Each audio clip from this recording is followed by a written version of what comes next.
Hey, welcome to or welcome back to my channel, IndieAuthor Jill. Uh, Today we are looking at Verona and the Minister from the Dead by Eshanvi Nandeesh Preetham. I hope I said that right. Um, so right off the bat, I'm gonna say definitely not my cup of tea. It's if I saw this in the bookshelf um, at the store, I probably would not have picked it up. Just because it just doesn't look like something I would be interested in. And as I've said before, that's one of the reasons why I like doing what I do the way I do it. Because like I said, I would have bypassed this one on the bookshelf, but because of the way that I do, uh, especially the way I did this year's book pick, where I had everybody just give me your uh book recommendations, whether it's your recommendation, your book, or somebody else's book, as long as it was self published or published by an indie house, and then putting them on the wheel and just picking 100 of them at random. Like I said, if I had gone through and picked them based on the covers alone, I would not have picked this one. And I'm not sure that I would say that I would miss out. Like the book Starved, like I said, that was one that I would never have picked out, and that one I would have missed out on, and I would have, um, I if I had known that I had missed out on it, I would have been upset. But this one, like I said, not my cup of tea, but it's also one that I didn't hate it at all. It was one of those books where you're reading it and you realize that this is not your typical uh go-to for a story, but I couldn't stop reading it. I had to keep going to the next page. It's like, okay, I gotta see what's going on next. And I think that's sorry, I feel like I've got a hair on my face or something. Anyway, you guys don't see if it's kind of dark in here. Um, anyway, the story is told in it's kind of all over the place. Um, and Shanvi says in her marketing of this book, it's a story that she started when she was 13. She finished writing it when she was 15. She published it when she was 17. And it definitely reads like a 14-year-old telling the story, which makes a lot of sense with Verona because Verona is 14. And it kind of feels like Verona is telling the story from a third person point of view, like she's telling her own story, but she's, um, like I said, telling it from a third person point of view, uh, to kind of, I don't know, maybe distance herself from the story or whatever. Um, I was watching, what was I watching? It was a show where this kid was looking for somebody, and because he wanted to ask him some questions, and he runs into this man, and he starts telling the man says, "What are you looking for? What are you doing out here?" And he says, "I'm looking for someone." And he tells him who he's looking for and why he's looking for him. And the guy says, "Oh, I can tell you about him." And he's like, "Oh, you can? You know him?" He says, "I guess I knew him as well as anybody could know him." And he sits down and he starts telling the story of the guy that um the young man is looking for. And the by the end of the story, the boy realizes, wait, you're that guy. Why did you tell me the story like it wasn't you? And he says, sometimes the best way to see ourselves clearly is to tell the story as if it wasn't us. And so I feel like that's what Verona, if this was being told by Verona from Verona's point of view, it feels like that's basically what she's doing. That she's telling the story from a third person point of view in order for her to make sense of her own story, which absolutely makes a lot of sense because Verona is just kind of thrown into this world. Um, she is there's the mundane world and there's the gifted world. The mundane world is our world. The gifted world obviously is where there's like magic and whatnot. And everybody in the gifted world has a gift. Some of them are good, some of them are bad, some of them are eh. And Verona's is that she can kill somebody by looking at them. And so um she has to go for the first part of this way, she has to go for the first part of her journey, she has to go through it blindfolded because if she looks at anyone, she'll kill them, especially the person, Rarkan, who is trying to help her. And when they get to the entrance of the world of the gifted, she reaches out to touch the um what he describes as a diamond, and it starts to turn black and crumble, and he quickly gets her through a doorway into the gifted. And he is absolutely gobsmacked that this girl not only is like, it's bad enough that you can kill somebody just by looking at them, but now you have completely cursed an entire entrance and broken down the best security system ever with a single touch. What did I do to deserve to be saddled with someone like you? And it's a fair question because this guy's gift is being lucky. And he's sitting there going, I don't think my gift is working very well right now because I don't feel very lucky to have found you. Why did I have to find you? Anybody else could have found you, but it had to be me. Um, and there's she finds out that she was born into this world, and somehow taken to the mundane world. And she had been taken to the mundane world and separated from the gifted for obvious reason. But somehow in the mundane world, her powers were not manifest. It wasn't until she got to this metro when she's 14 and she's in the metro station and she's on her way to school and she suddenly starts killing people just by looking at them. And she's, of course, freaking out because she doesn't understand why everybody is just dying. She doesn't understand that she's the one doing it. And Rarkan finds her, puts a blindfold on her, and takes her out of there. And he's explaining as best as he can, but he's not doing a very good job. Um, and but he gets the basic points across of you killed those people, you have the ability to kill somebody just by looking at them, so like don't look at me. And he keeps trying to help her, and every time he tries to help her, he is just met with abuse. She lands on his head, she slaps him, she verbally assaults him, and he's just like, I'm just trying to help, you know. um there's moments in the book that when I was first reading it, it got frustrating because the story deviates from the story to tell a different story. And like there's the story of how um Rarkan's great great grandfather murdered the entire family, and the only one that was spared was Rarkan's grandfather. And um my first thought was, why did this need to be told? Like the spirits of the house are telling the stories because they've been there for the older spirits of the house were there when it happened, so they're telling the younger spirits um what happened. And I'm sitting there thinking, okay, why did we have to go through the entire story of this?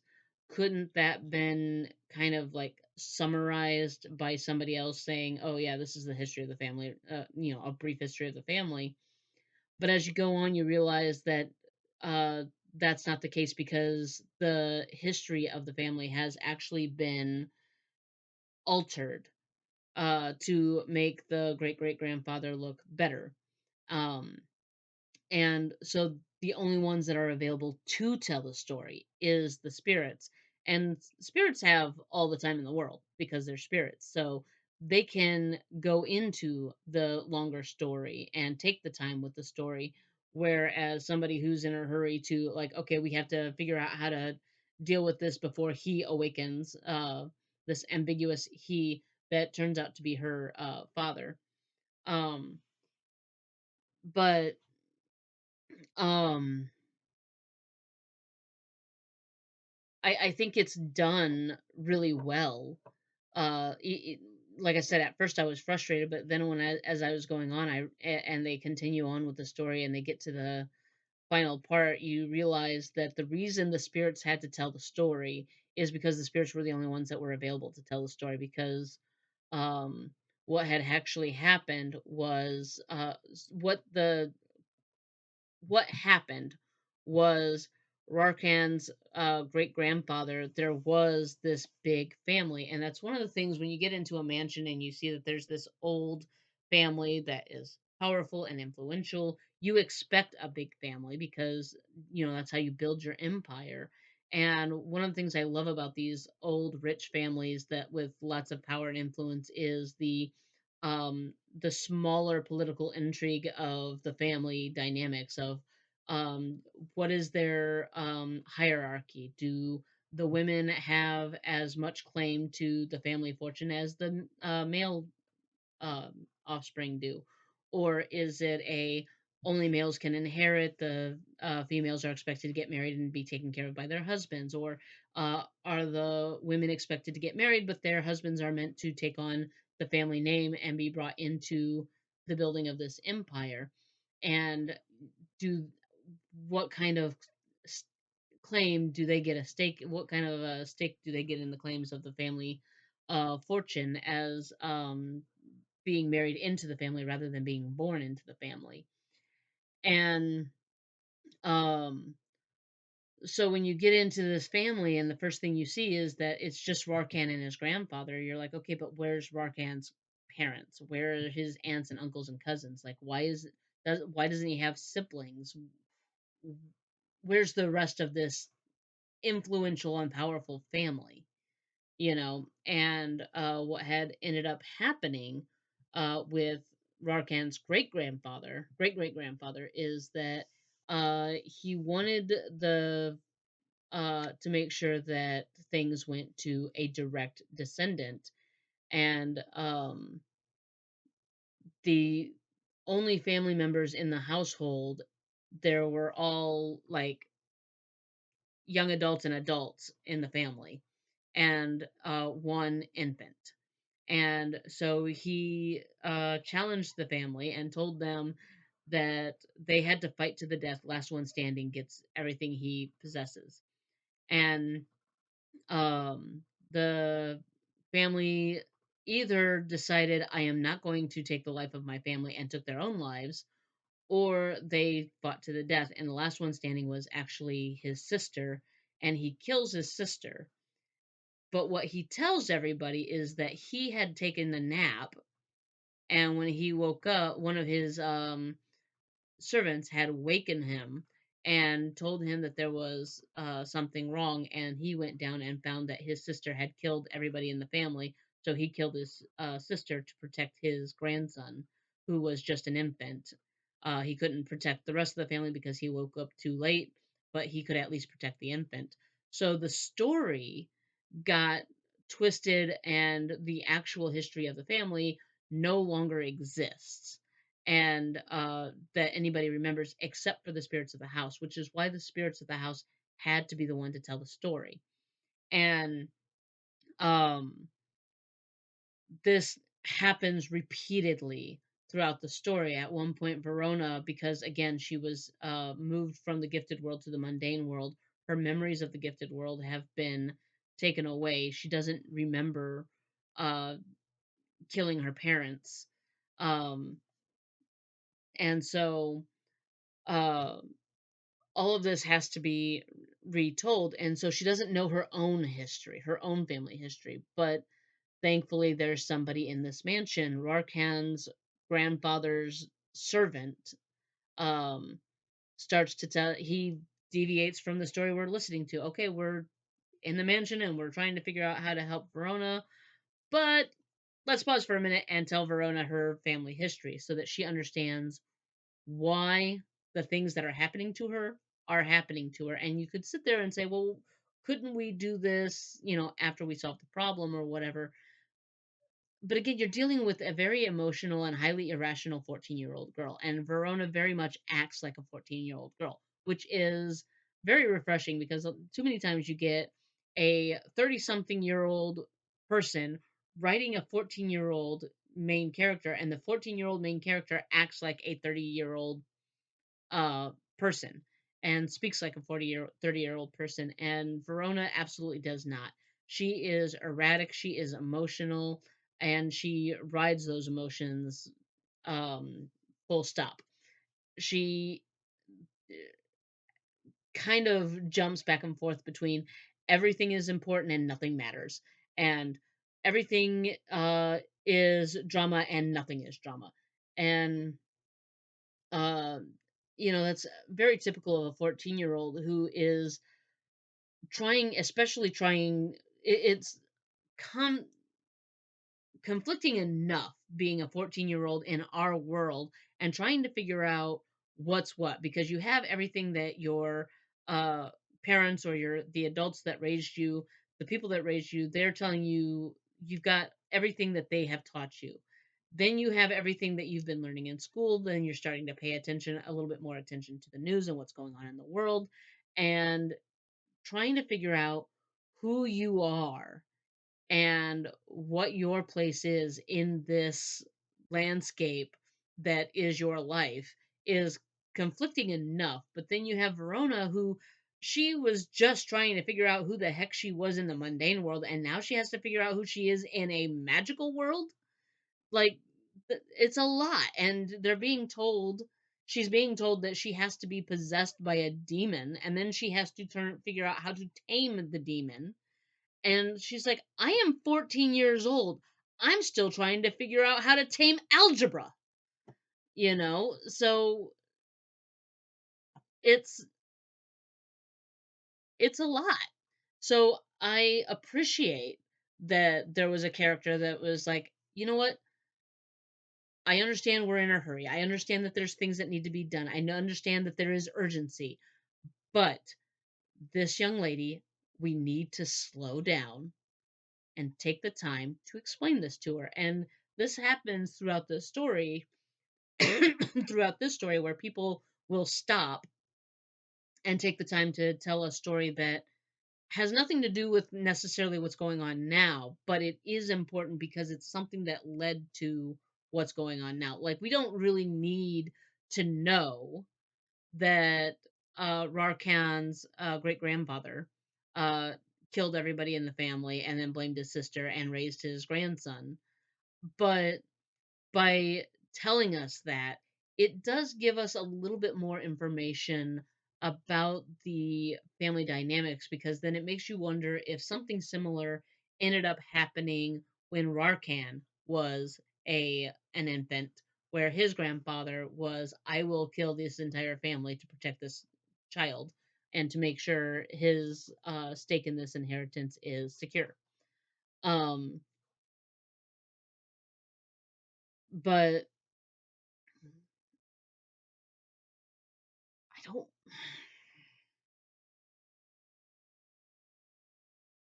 I'm struggling because, like, if I get too far into this, I'm definitely going to be telling spoilers, and then it's like, what's the point in reading the book?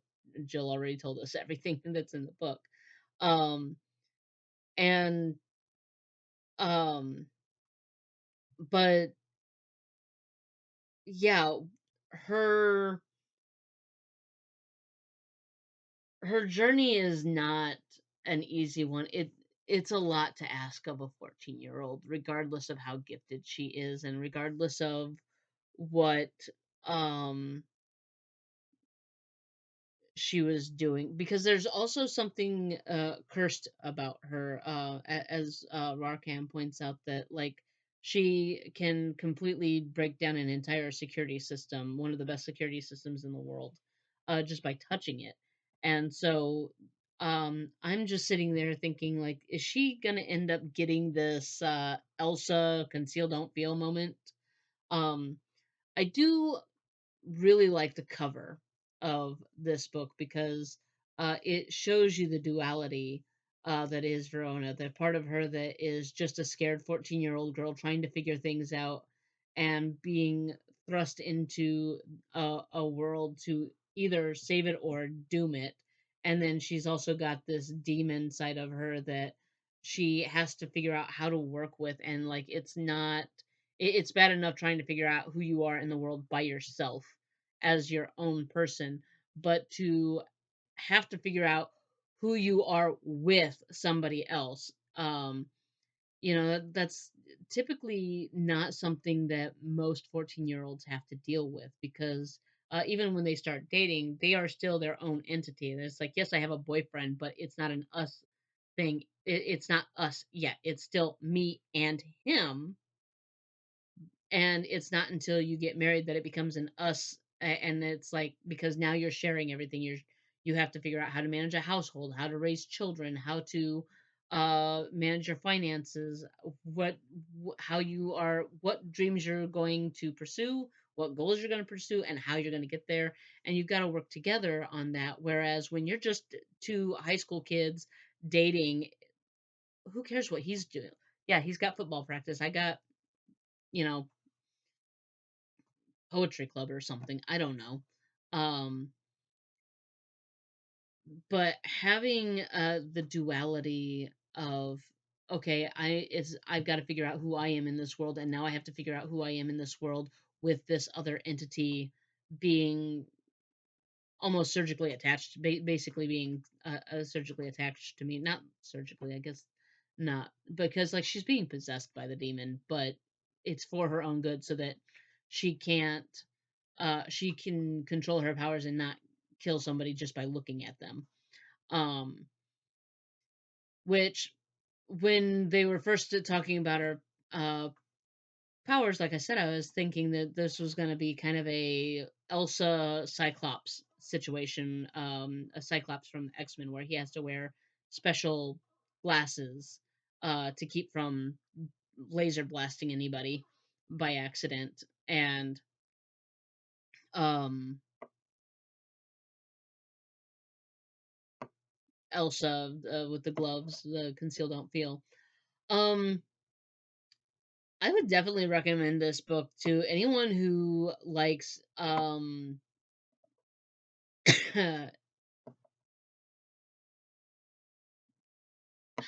I was gonna say an angsty protagonist, but she's not really angsty. Like, she's got some angstiness to her, but it's more, she's very sassy. She's very sarcastic. She's witty. There's so many times when she's sitting there talking with Rarkan or somebody else, and she just throws out a quip, and I'm just like, good one. Um, but uh, yeah, if you like, it's basically a mm, kind of a chosen one coming of age magical realism story. I would definitely recommend it to anyone who likes that kind of thing. So, link will be in the description below. That's all I've got for you now. I will talk to you guys later. Bye.